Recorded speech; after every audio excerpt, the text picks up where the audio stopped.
Hello there. So today, violent clashes have been reported from morning in Congo, mostly near the territory of Burundi, which is south of the town of Sake. That is in the Bahunde chieftains. But as the M23 tried to go back there to try to cut the highway that connects the city of Bukavu and the town of Sake on your way to Goma, so they found heavy resistance. And I want to show you this image here. So what you're seeing, look at that image. These are the men or the young men who are there. They are part of what we call the Wazarendo, right? The loyal fighters.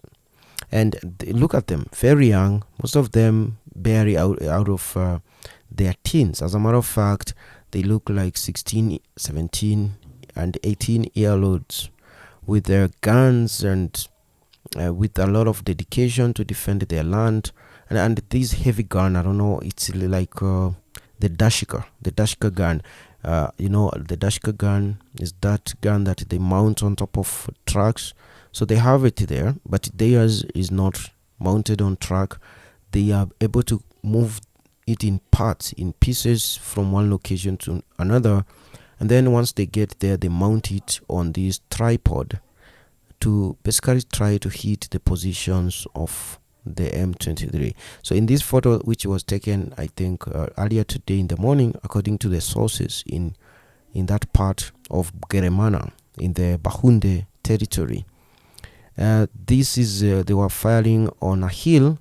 The hill they were firing at is called the Ndumba Hill, right? So they were firing at the Ndumba Hill, and there was also they were firing from the position of Kiluku. It's another tiny hill there. So they were trying to fight them that had been spotted there very early in the morning, trying to encircle them to go to the other hill near the road called Kituva.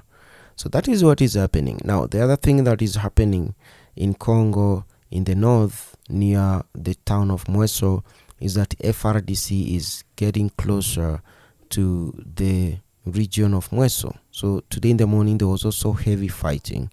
And I've noticed there have been intention, by mostly the enemies of Congo and particularly the Rwandans to try to sow discord and doubt among South Africans.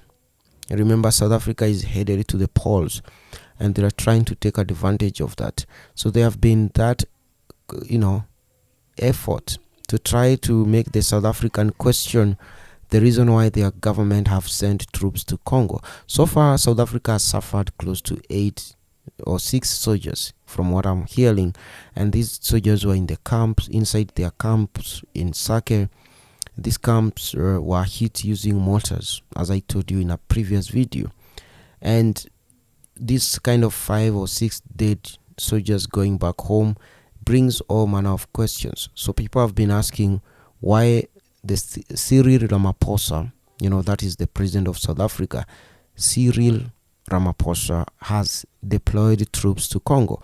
Now, to the South Africans who will be watching this video, the reason why South Africa does this is because it is also the largest. You have to understand, most of the wars are done for economic reasons. Otherwise, if everyone was rich, there's no need to go to fight your neighbor if you had everything you needed. So people fight because of that. So back to South Africa. South Africa is securing their market. Remember, Congo has a population of 120 million people, and there is technically zero manufacturing happening in Congo. So they have to buy whatever they use there from other countries, and particularly when it comes to African countries selling things to Congo, South Africa tops. They sell them everything. They're selling them cement, construction materials, they sell them liquor, they sell them almost everything, right? They sell them vehicle parts, they sell them medicine, entertainment. The DSTV is from South Africa, and they also sell them communication networks, this MTN, right? And banking system. right? So South Africa is a huge partner with Congo. They sell them a lot of things. Congo is a very important market to South Africa, and in the next 20 years Congo is going to hit a population of about 200 million people, thereabout, right? And that is a very promising market for South Africa. So they're doing what they're doing today because of tomorrow. That's why they're there. And don't forget, Congo is also a member of SADC, that is the South African Development Community, where we have countries like Malawi and Zimbabwe, and we have South Africa there.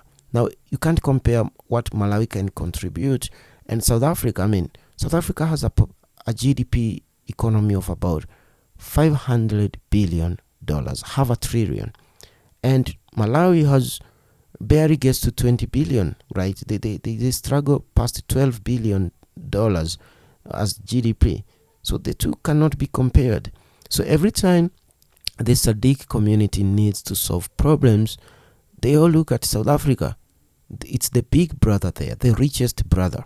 And South Africa is obliged to do what they do, because these poor countries in that community also provide a very important market for South Africa. And this market looks like it's going to be there for the next 50 years, because I don't see these countries raising their manufacturing capability in the next 50 years. They'll still be dependent on South Africa.